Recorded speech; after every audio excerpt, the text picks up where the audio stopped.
누가복음 22장 17절에서 20절까지 말씀 우리 한 목소리로 같이 읽도록 하겠습니다. 누가복음 22장 17절에서 20절입니다. 네, 다 찾으신 줄 알고 한 목소리로 같이 읽겠습니다. 시작. 이에 잔을 받으사 감사기도 하시고 이르시되 이것을 갖다가 너희끼리 나누라. 내가 너희에게 이르노니 내가 이제부터 하나님의 나라가 임할 때까지 포도나무에서 난 것을 다시 마시지 아니하리라 하시고 또 떡을 가져 감사기도 하시고 떼어 그들에게 주시며 이르시되 이것은 너희를 위하여 주는 내 몸이라. 너희가 이걸 행하여 나를 기념하라 하시고 저녁 먹은 후에 잔도 그와 같이 하여 이르시되 이 잔은 내 피로 세우는 새 언약이니 곧 너희를 위하여 붓는 것이라. 아멘. 아멘. 네, 오늘은 성찬에 대해서 잠깐 좀 함께 말씀을 나누려고 합니다. 아까 점심 먹으면서 제가 무슨 생각을 했냐면 제가 모태신앙이어서 거의 50여 년 가까이 교회에서 점심을 먹고 했었는데요. 김밥이 나온 건 처음이었습니다. 처음 김밥을 교회에서 점심으로 먹어본 아주 역사적인 날인 것 같습니다. 로버트 뱅크스라고 하는 학자가 쓴 1세기의 그 교회 예배와 이런 신앙생활에 대한 그 책이 있는데요. 얇습니다. 아주 얇은 책인데 거기에 보면 처음 우리 신앙의 이 선조들이 어떻게 예배를 드렸는지가 나옵니다. 예배 순서가 있거나 그러지 않았고요. 이전에도 한번 말씀드린 적이 있는데 오늘은 신재웅 성도님 집에서 예배 드리겠습니다 하면 이제 그 약속돼 가지고 모이는 거죠. 그러면 이제 식탁이 준비되어 있고 거기에 그 가정에서 준비한 음식과 또 이제 참여하는 분들이 가져온 음식들이 이렇게 이제 딱 펼쳐집니다. 그러면 거기에 이제 가끔씩 누구를 초대하거나 이러면 초대하는 분이 이렇게 있고요. 그러면 거기에 모여서 이제 가장 연장자나 또 교회 지도자나 이런 분들이 거기서 이제 찬송을 이끌고 또 기도를 이끌고 그 다음에 식사를 같이 했습니다. 근데 그 식사가 두 가지였는데 하나는 성찬을 같이 나눴고요. 두 번째 성찬이 끝나고 나서 그 다음에 뭘 했냐면 그 식사를 하면서 처음 초대받은 사람에게 복음을 전하거나 이렇게 하는 이런 식으로 예배가 드려졌습니다. 그러니까 우리의 처음 그 예배에 빠지지 않았던 게 무엇이냐면 식사였습니다. 식사, 음식. 그렇죠? 그러니까 주님이 기념하라고 주신 성찬이라는 음식, 그리고 한 성도요, 한 그 형제요, 자매임을 고백하는 애찬이라고 하는 교회의 공동체 식사, 두 가지가 빠지지 않고 있었습니다. 그런데 이제 오늘 저희가 나누는 이 성찬이라고 하는 이 교회들 빠지지 않는 이 음식을 먹는 이 예식은 주님이 직접 말씀하셨잖아요. 오늘 말씀하시는 것처럼 다시 임할 때까지 기념하고 지키라고 말씀하셨습니다. 기념하는 거죠. 이 성찬이라고 하는 음식을 먹을 때마다 뭐가 기념이 됩니까?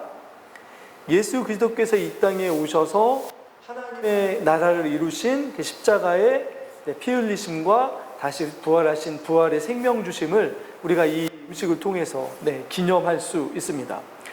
성찬에는 사실 여러 가지 의미가 있습니다. 한 가지 의미만 있는 게 아니고 첫 번째는 식사의 의미가 있습니다. 식사. 오늘 예수님께서 이 복음서에서 나오는 유월절 식사라고 하는 이 식사를 함께 하시면서 이 식사가 이제 진정한 의미를 갖게 되고 그리고 주님이 다시 오시는 날까지 기념되어야 될 식사이다라고 말씀하시는 이 식사이죠. 유월절 식사입니다.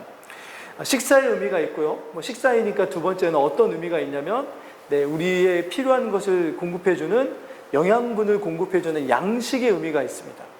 식사를 같이 한다는 의미가 있고 그걸 먹음으로 양식을 얻는다는 의미가 있고요. 세 번째는 이 제물의 의미가 있습니다. 유월절에 보면 그 유월절에 이 유대인들이 유월절 음식으로 먹었던 그 고기가 어떤 고기이죠? 자신들의 이전에 출애굽 때 장자를 대신해서 죽었던 어린 양의 고기이죠. 그죠? 그 고기, 그러니까 희생 제물이 된 그 고기를 먹는, 그걸 통해서 뭐가 해결이 되는 겁니까? 죽음의 문제가 그렇죠? 그리고 하나님 나라 백성이 되는 것이 해결이 되는 것처럼 이제 이 성찬을 통해서 고백되어지는 것이 무엇이냐면 내가 하나님 나라의 백성이 될 수 있었던 것은 무엇 때문입니까? 바로 이 음식이 되신 예수 그리스도의 희생 제물 되심 때문에 내가 하나님 나라 백성이 되었습니다 라고 하는 고백이 그때 일어납니다. 또 하나는 이제 사실은 이게 가장 중요한 건데 연합입니다. 연합.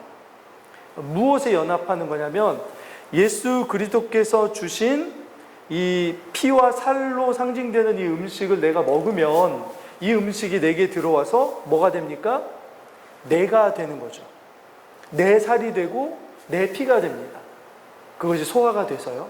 양식이 소화가 돼서 내 몸이 되는 것처럼 예수 그리스도의 피와 예수 그리스도의 살로 상징되는 이 음식을 내가 먹으면 내 안에 뭐가 들어와서 이제는 내 살과 내 피가 되는 겁니까? 예수 그리스도의 피와 예수 그리스도의 이 살이 내가 되는 것처럼 이런 의미가 이 안에 담겨져 있습니다.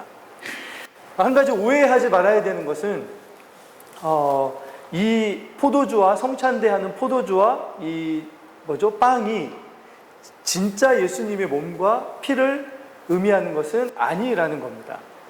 제가 아직도 기억하는 게 이전에도 한번 말씀드렸는데 체코의 한 독재자가 있습니다. 이름이 정확한지 모르겠지만 차우테스쿠. 제가 이름이 갑자기 체코의 독재자인데요. 말년에 아내와 함께 이 폭동을 맞이해서 이 총에 맞아 죽는데 이 지금 체코인지 제가 그 옆에 있는 저기인지 정확하지 않은데 일단 한번 들어보시면 이 사람이 원래 어렸을 때 뭐 하는 사람이었냐면 그냥 카톨릭 국가였기 때문에 사제들이 여기는 미사를 드리잖아요. 근데 카톨릭에서는 미사를 드릴 때 있는 그 피와 거기에 나오는 그 빵이 그 미사를 드리는 순간 진짜 예수님의 몸으로 변하고 예수님의 피로 변한다고 얘기합니다. 그 화채설이라고 얘기하거든요. 그렇기 때문에 뭐 해서는 안 됩니까? 절대로 흘리거나 버려서는 안 되는 거죠. 그런데 어느 날 이제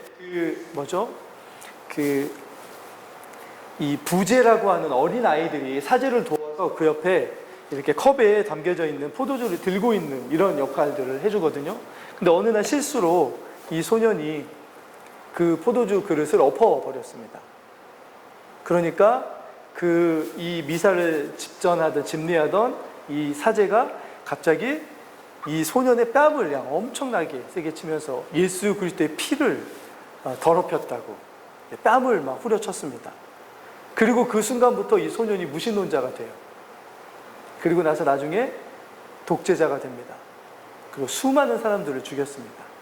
그러니까 이렇게 카톨릭의 화채설을 비판하고 그런 게 아니고, 그러니까 이 안에 담겨져 있는 어떤 의미가 잘못 이해되어지고 그러자 그 어떤 100% 그것의 결과는 아니지만 그런 어떤 일들이 있습니다. 그래서 사실은 예전에 우리 믿음의 선배들도 우리나라에서도 이 피와 살로 상징되어지는 포도주와 떡을 예전에는 남으면 어떻게 했습니까? 전 나중에 알았습니다. 이렇게 먹지 않고 묻었다는 거. 그게 원래 그 정석이거든요. 저는 굉장히 어렸을 때 그걸 한탄했었습니다. 저 아까운 걸 평소에 잘 먹어보지 못하는 그 빵을 왜 묻고 버리지? 막 그런 생각을 했었던 기억이 있습니다. 그런데 초대교회에서는 그런 것들이 아니고 모일 때마다 뭘 기념했습니까? 우리가 이곳에 모여서 하나님 앞에 하나님의 자녀로 예배할 수 있는 이유는 오직 어디에 있다고요? 예수 그리스도의 살과 피를 찢기시고 흘리신 그분의 죽으심 안에 있다라고 하는 믿음의 고백이 늘 그 안에 있었습니다. 그런데 그것으로만 그치는 게 아니고 이제 몇 가지 의미들을 더 보겠지만, 성찬에서 가장 사실은 우리가 현재 중요한 것은 무엇이냐면 예수님과 피와 살을 먹음으로 하나가 되어서 연합하게 되었다는 의미가 이 안에 있거든요. 그럼 예수님과 우리가 한 몸, 예수님의 지체가 되고 예수님의 한 살처럼 우리가 예수님의 한 몸이 되었다면, 그러면 우리에게 중요한 것이 무엇이냐면 예수님이 지금 누리시는 그 기쁨과 복과 평안과 안식을 우리도 어떻게 할 수 있다고요? 지금 누리게 된다고요. 그게 예수님이 사실은 우리 이 땅에서 살아가야 되는 그리스도인들에게 주시고자 했던 가장 중요한 이유였습니다. 나중에 죽음 이후에서나 누릴 수 있다라고 생각했던 그 놀라운 하나님 나라의 그 평안과 안식과 기쁨을 이 땅의 믿음을 통해서 예수님을 믿은 이들이 현재 지금도 누리고 누릴 수 있고 누려간다는 걸 확인하고 고백하는 식사가 무슨 식사냐면 성찬이라는 식사입니다. 단지 예수님의 죽음 때문에 막 경건하게만 드려야 되는 그런 성찬의 이런 의미가 아니고, 이 성찬 안에는 뭐가 있습니까? 제물이 대신, 희생 제물 대신 그 어떤 죽으심의 의미가 있는 반면에 이 식사에는 또 어떤 의미가 있냐면 잔치의 의미가 있습니다. 천국 잔치가 우리가 나중에 하나님께서 이 땅에 예수 그리스도께서 재림하셔서 이루어질 하나님 나라에 들어가서 우리가 이야기하는 혼인잔치라고 이야기하는 그 천국 잔치를 지금 확실히 그때 우리가 천국 잔치에 참여해서 그 나라의 기쁨과 이런 것들을 누릴 수 있다는 것을 지금 현재 우리가 뭘로 확인할 수 있다고요? 성찬을 통해서 할 때마다 확인할 수 있게 되는 거죠. 성찬에는 여러 가지 의미가 같이 담겨져 있습니다. 마치 우리가 십자가를 보면 십자가 안에서 우리가 죄 사함의 은혜가 있죠. 십자가의 예수 그리스도의 십자가를 통해서. 그 다음 또 뭐가 있었습니까? 예수 그리스도의 자녀된 입양의 의미가 있습니다. 그죠? 그리고 하나님 나라의 상속자가 되는 은혜도 있습니다. 십자가를 지심을 통해서 한 가지 은혜만 주신 것이 아니라 여러 가지 은혜를 우리에게 주신 것처럼, 복합적으로 주신 것처럼, 다층적으로 주신 것처럼 성찬을 기념하라고 하신 이유 자체도 단지 예수 그리스도의 죽으심만을 기억하는 것이 아니라 그 안에 담겨져 있는 다층적이고 복합적인 그런 것들을 모일 때마다 계속해서 누리라고 우리에게 주신 것이 성찬입니다. 실제로는 우리가 이 교회 안에서 살아가면서 가장 영광스러운 순간이 언제냐면 성찬을 마주할 때입니다. 우리가 어떤 희생을 통해서 하나님의 자녀가 될 수 있는 은혜가 될 수 있었는지를 고백하고, 지금 현재 하나님께서 누리라고 하신 축복이 얼마나 큰지를 미리 확인할 수 있고 누려갈 수 있음을 고백할 수 있고, 나중에 우리가 누릴 수 있는 그 놀라운 은혜들을 눈으로 직접 볼 수 있게 하신 것이 무엇이냐면 성찬인 거죠. 그래서 우리 이 개혁주의, 특별히 종교개혁을 했던 칼빈이나 이런 분들은 뭐라고 얘기했냐면 성찬은 눈에 보이는 말씀이다. 성찬은 눈에 보이는 말씀이다. 이렇게 얘기했습니다. 그죠? 우리가 말씀을 영혼의 양식이라고 한다면, 말씀을 들음으로 영혼의 양식이 된다면 성찬은 보고 직접 경험함으로 우리의 양식이 되는 것이라고 말씀하시는 거죠. 그러니까 훨씬 더 사실은 직접적이고 더 구체적으로 하나님 우리에게 주신 은혜를 고백할 수 있는 예식이 성찬입니다. 그래서 주님이 기념하라고 하시는 거죠. 자, 그래서 예수님께서는 이 안에 예수님의 피와 살을 통해서 죄를 사하여 주시기 위하여 흘려주신 그 대속적인 죽음을 주제로 하는 것들을 담아놓고 계시지만, 그러나 오늘 말씀을 한 번만 더 보시면, 자, 18절을 한 번만 볼까요? 18절입니다. 같이 한번 읽겠습니다. 시작.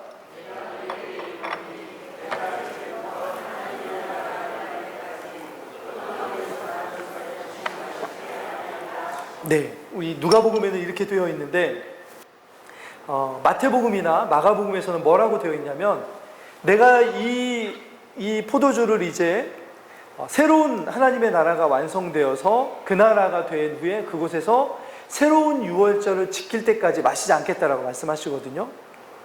그런데 그 새로운 이 유월절에 마시는 새 포도주를 이야기할 때 주님이 저기 보시면 새 것으로 나는 포도주를 마실 거라고 말씀을 해주시는데, 그 포도주의 이 의미가 뭐가 있냐면, 하나님이 우리에게 예수 그리스도를 통해서 죽음을 극복하게 하시고 영원한 영생을 소유하게 하시고 하나님의 백성이 되어서 하나님의 나라 안에서 누릴 수 있는 그 영원한 안식과 축복을 이 포도주를 통해서 미리 보게 해주시고, 그때에는 완성된 포도주를 마시게 해주시겠다라고 말씀해 주시는 게 이 주님이 유월절 이 식사를 통해서 보여주시는 것이었습니다. 그래서 이 성찬의 이 의미들을 몇 가지 좀 짧게 이렇게 보고 더 말씀을 마칠 텐데요. 성찬 안에는 특별히 어떤 의미가 있냐면 유월절과 같은 어떤 역사들이 그 안에서 일어나는데, 유월절을 한번 보시면 유월절은 어떤 식으로 이루어졌습니까?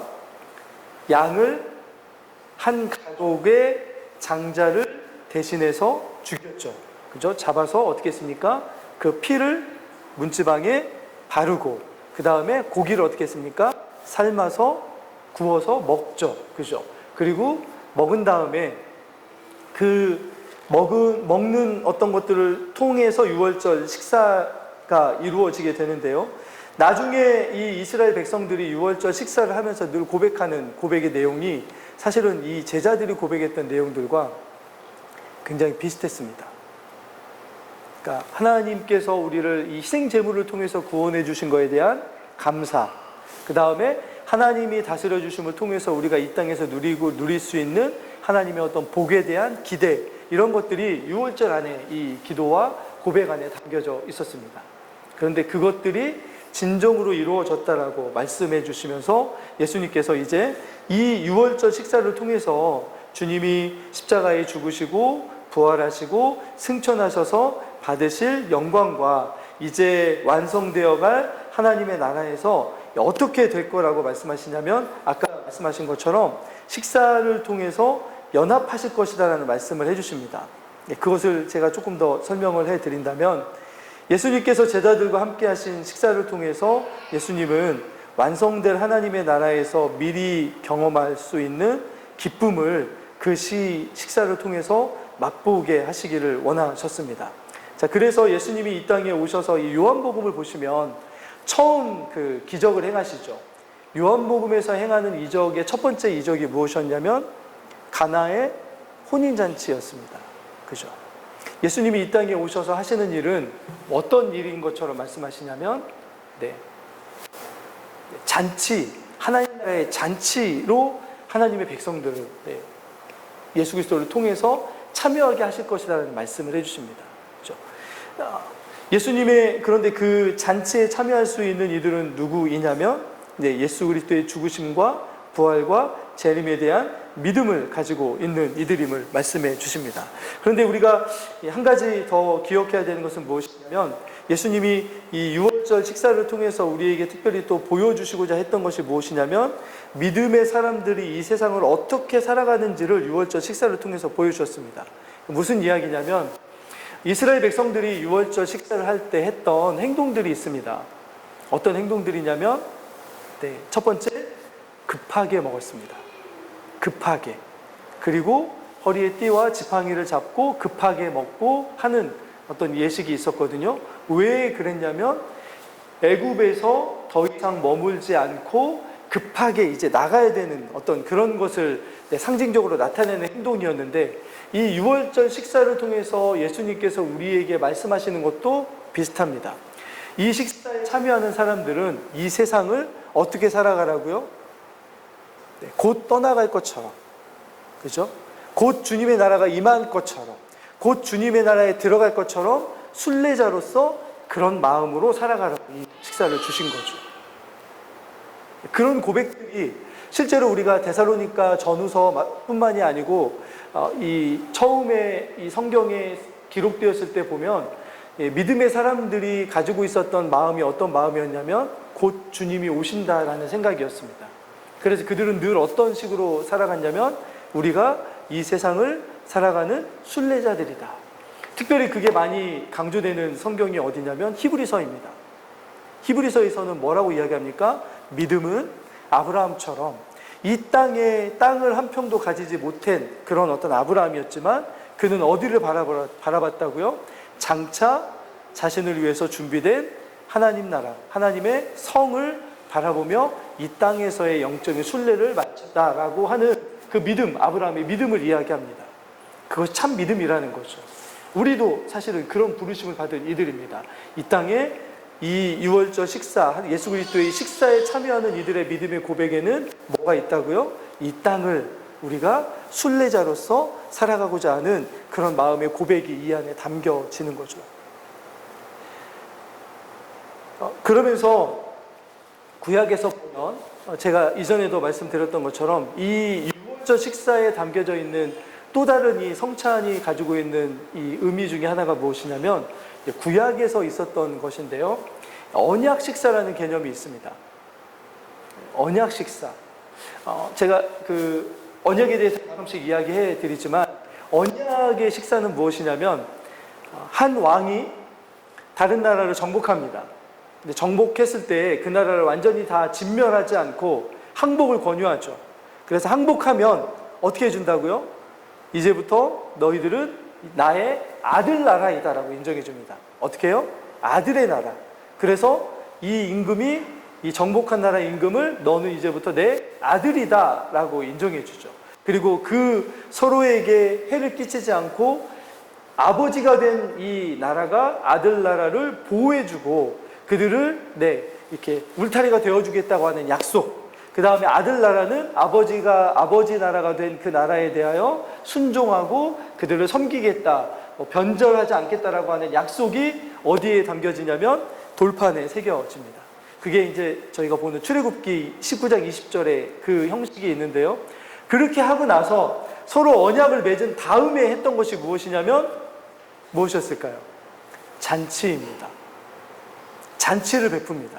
왜 잔치를 베푸냐면 이 중동에서 한 식탁에서 먹고 마신다는 건 어떤 의미냐면 우리가 이제부터는 한 가족이다라고 하는 의미가 되는 거죠.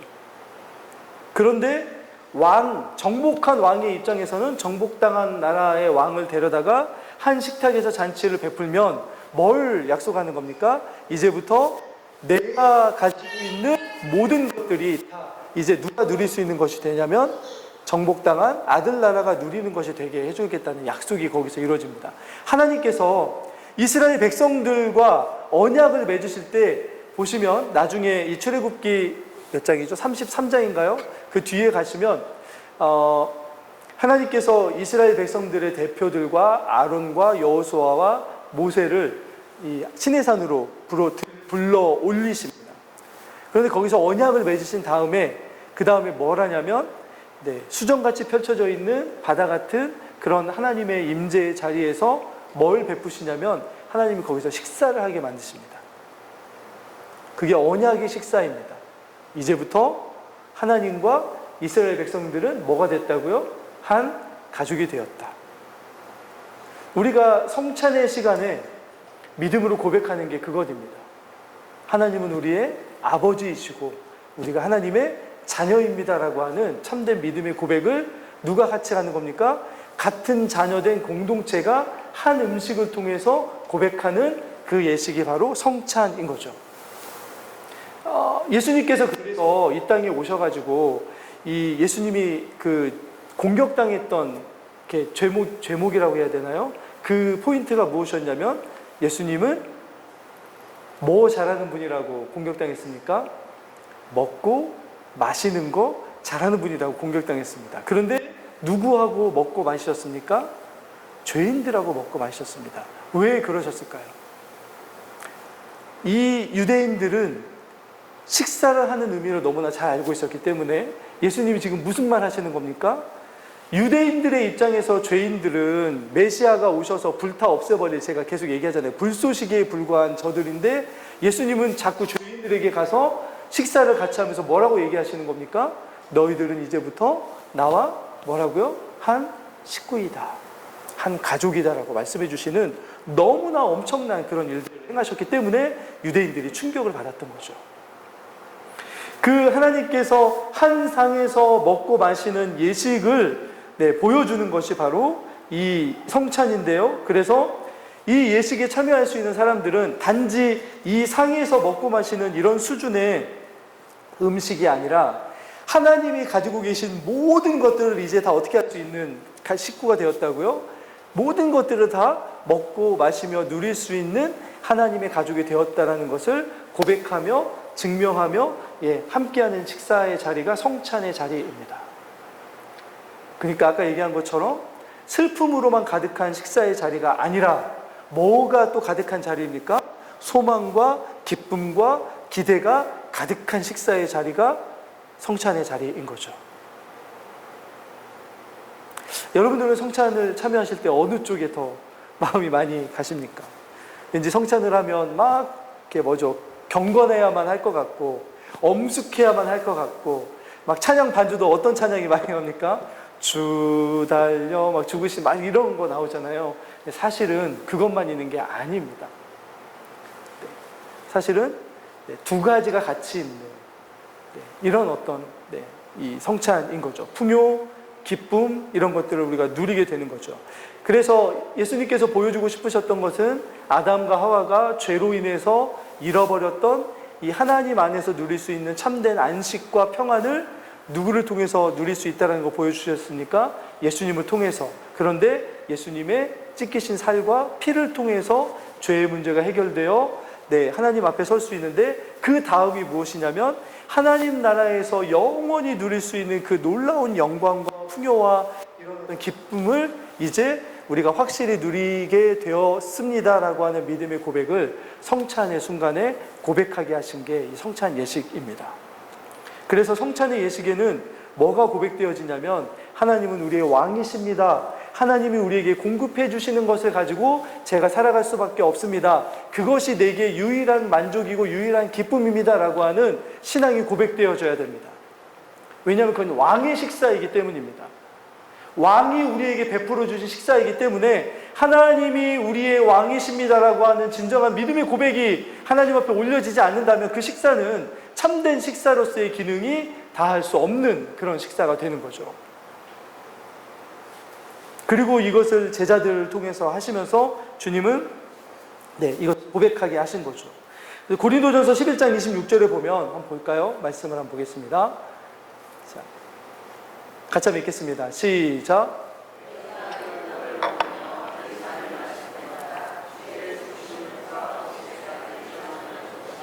단지 주님의 죽으심만을 전하는 게 아니라 그의 죽으심을 통해서 우리에게 어떤 일이 일어났고 우리가 지금 무엇을 누리고 있는지를 전하는 것입니다. 그리고 장차 우리가 어떤 것까지도 누릴 수 있는지까지가 성찬 안에서 고백되어지는 거죠. 말씀이 복음을 우리에게 전해주면서 십자가가 어떤 의미이고 예수 그리스도가 어떤 분이시고 하나님이 어떤 분이신지를 말씀을 통해서 들려주시는 것이라면 성찬은 그 거룩한 잔치에 참여하게 하신 하나님이 어떤 분이신지를 사실은 눈으로 보여주는 것처럼 경험하게 하는 게 성찬입니다.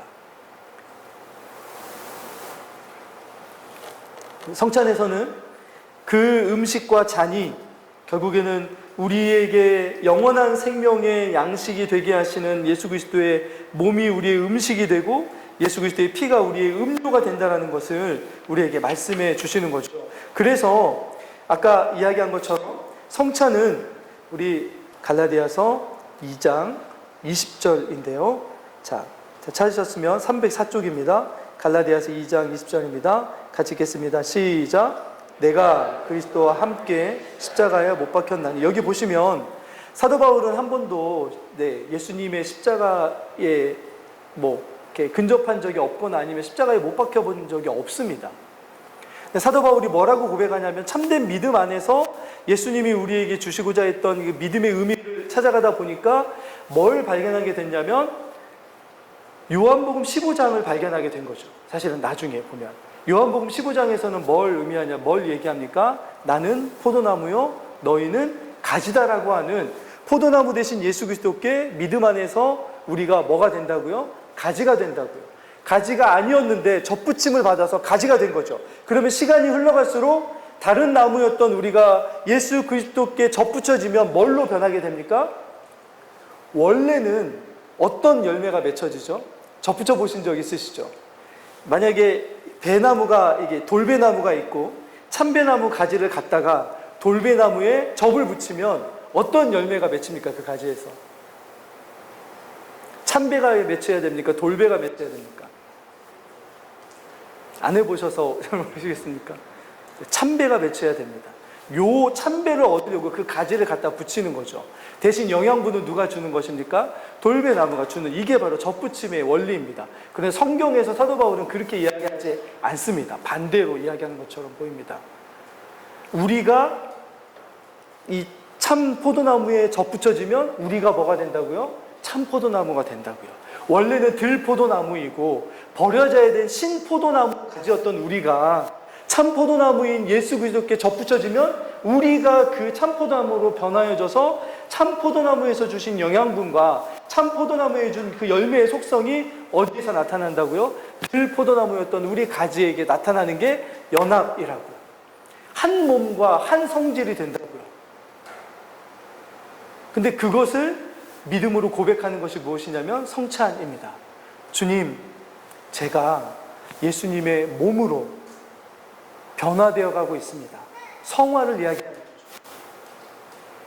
주님과 포도나무와 가지가 하나인 것처럼 제가 한 몸이 한 예수님과 한 이 주님을 닮아가는, 그리고 결국에는 뭘 고백하는 거냐면 아까 말씀드린 것처럼 예수님이 가지고 계시는 성품이 이제 누구의 성품이 되는 것입니까? 내 성품이 되는 것이고, 예수님이 누리시는 그 기쁨과 축복과 영광이 누구의 것이 되는 것입니까?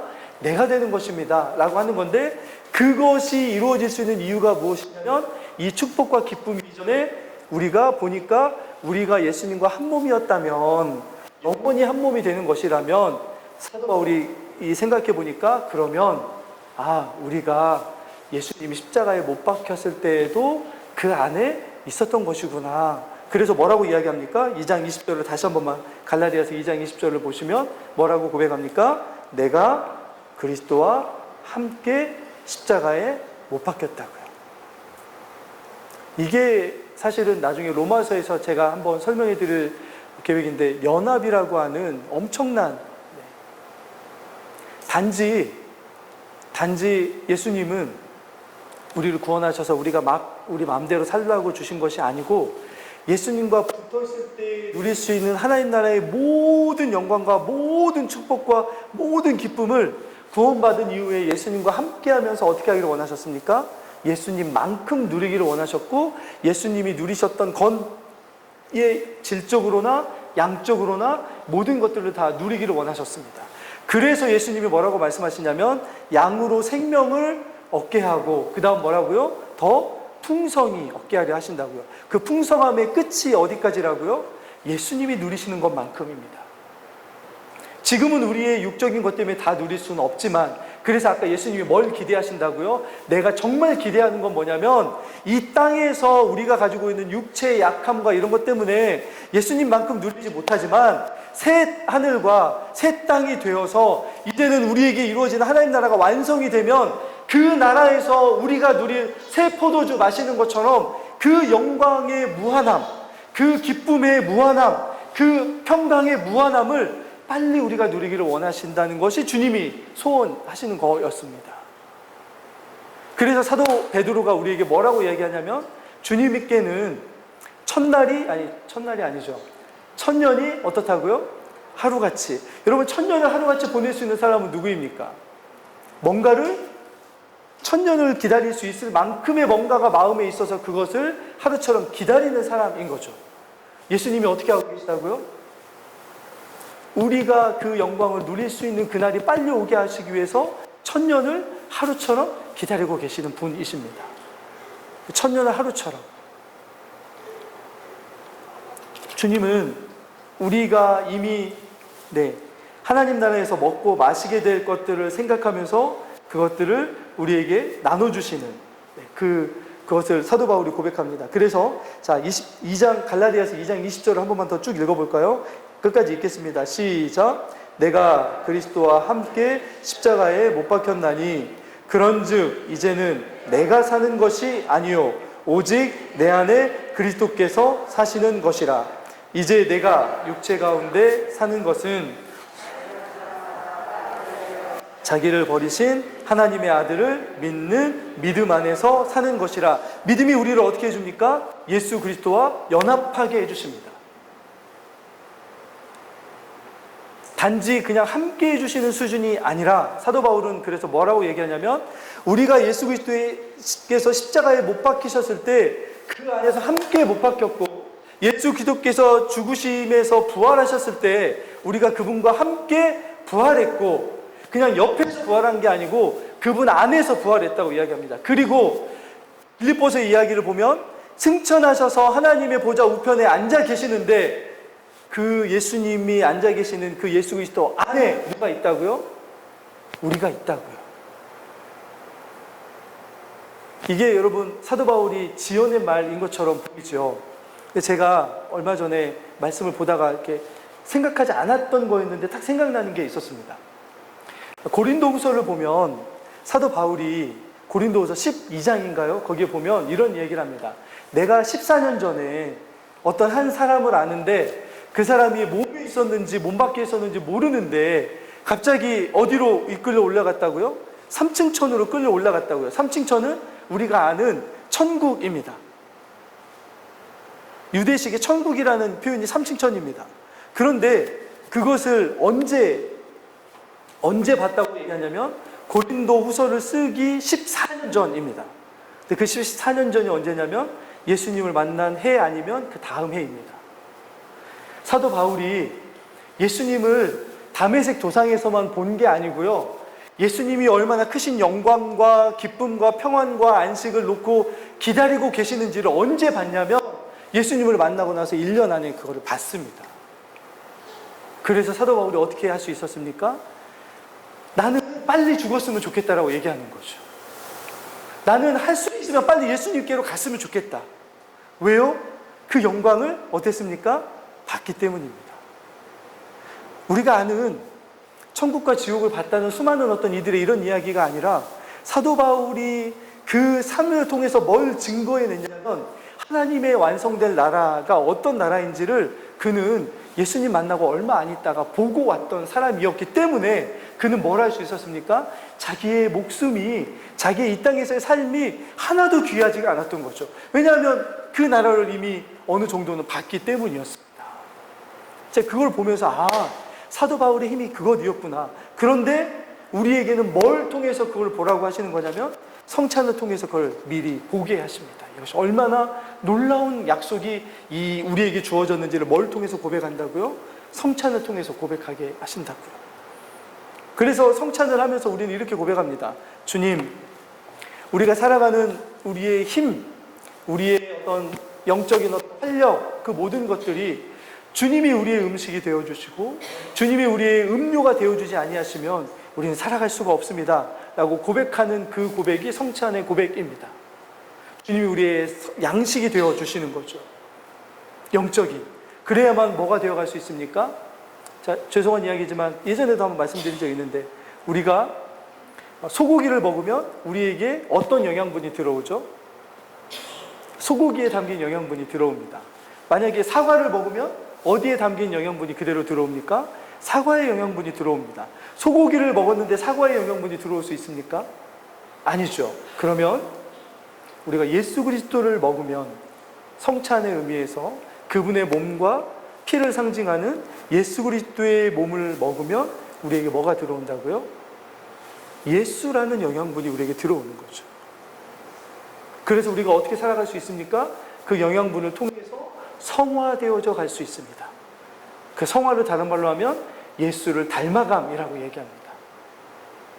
우리가 예수를 닮아갈 수 있는 이유는, 유일한 이유는 무엇이냐면 성령의 도우심 안에서, 이렇게 조금 격한 표현이긴 하지만 예수를 먹고 마시지 아니하면 우리는 예수를 닮아갈 수가 없습니다.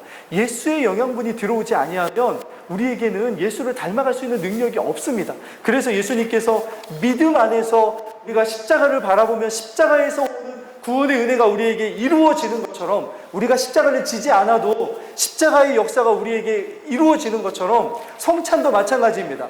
우리가 예수의 몸과 예수의 피를 직접 먹거나 그런 건 아니지만 그 약속을 믿음으로 고백하며 성찬에 참여하면 십자가의 은혜가 믿음으로 우리에게 적용되는 것처럼 성찬의 은혜가 어떻게 된다고요? 동일하게 믿음으로 우리 안에 이루어진다고요. 성찬은 간단한 예식이 아닙니다. 성찬 안에는 사실은 십자가의 은혜 어쩌면 다음으로 어쩌면 그만큼의 엄청나게 놀라운 영적인 이 어떤 은혜가, 약속이 포함되어 있는 영적인 음료와 영적인 빵이 그 성찬인 거죠. 그래서 하나님 나라에서 나중에 먹고 마실 만큼의 것들을 미리 이 땅에서 먹고 마실 수 있게 하시겠다는 약속을 확증하게 하고 그것을 경험하게 하시는 것이 이제 성찬입니다. 그래서 마지막으로 성찬을 거행할 때 우리가 고백해야 될 믿음의 고백이 또 하나 있습니다. 무엇이냐면 이것입니다. 주님, 이제 저는 저의 진정한 행복을 위해서 다른 것에서 음식을 찾지 아니하고 오직 이 음식이 되어주신 예수 그리스도 안에서만 나의 유일한 만족과 기쁨을 누리며 살아갑니다 라고 하는 진정한 참된 고백이 성찬의 식사의 시간에 고백되어집니다. 생명의 떡으로 그분의 살을 주셨기 때문에 우리는 이제 구원의 양식에 배고프지 않아도 됩니다. 예수 그리스도 주님이 우리에게 천국의 양식이 되어주셨기 때문에 저는 더 이상 이제 구원에 목마르지 않습니다라고 하는 그런 고백이 성찬의 시간을 통해서 고백되어지는 거죠. 이런 하나님의 약속이 온전히 그 안에 담겨져 있었기 때문에 예수님께서는 우리의 참된 신앙 고백을 위해서 성찬을 남겨주셨고 계속해서 기념하며 이 성찬을 통해서 이 하나님 나라의 신령한 것들을 경험하며 살아가도록 하십니다. 한 가지 제가 이 말씀을 준비하면서 걱정이 되었던 것은 그것입니다. 그러니까 우리가 아는 것들은 되게 많아지는데 누리지 못하면 참 이것만큼 오히려 더 차라리 알지 못함만 못할 수 있다는 것이었습니다. 이제 조금 있으면 제가 성찬을 좀 이렇게 다시 한번 함께 하고자 지금 이렇게 마음을 먹었는데요. 그런데 그때 우리가 그 성찬의 시간에는 오늘 우리가 나눴던 것 그리고 그거보다 훨씬 더 풍성한 이 성찬의 참된 은혜가 우리 가운데 고백되어지고 하나님의 은혜로 주셔서 성찬이 어떤 의미가 어떤 은혜가 있는지를 늘 진심으로 고백하며 거기에 참여하는 하나님 나라 백성이 될 수 있기를 예수 그리스도 이름으로 축원합니다. 같이 기도하겠습니다. 사랑의 아버지 하나님, 예수 그리스도께서는 죽음의 권세를 이기게 하시기 위해서 죽은 어린 양, 유월절 어린 양처럼 예수님의 살과 피를 우리에게 먹고 마실 수 있는 음식으로 주셨습니다. 우리가 그 희생의 제물 되심을 통해서 죄의 문제가 해결이 되고 이제 그 음식을 먹고 마심으로 이 땅에서 하나님 나라의 백성으로서 하나님 나라에서 누릴 수 있는 기쁨과 평강과 안식과 만족과 행복을 누려갈 수 있도록 주님은 이 예식을 기념하여 지키라고 말씀하여 주셨습니다. 주님, 날마다 우리가 먹는 영혼의 양식인 말씀처럼 우리가 눈에 보이는 이 양식인 성찬을 통해서 이 성찬에 담아주신 그 놀라운 의미와 은혜를 우리가 진심으로 고백하며 누리며 함께할 수 있는 저희 신앙의 공동체가 되게 하여 주시옵소서. 특별히 주님, 우리가 주님과 연합함의 의미가 무엇인지를 더 깊이 깨닫고 하나님과 동행하며 또한 주님이 우리에게 경험하게 하시는 그 하나님 나라의 놀라운 것들을 더 누려가며 늘 주님 닮은 하나님의 백성들 되어갈 수 있도록 우리를 붙드시고 인도하여 주시옵소서. 감사드리며 예수 그리스도 이름으로 기도드리옵나이다. 아멘.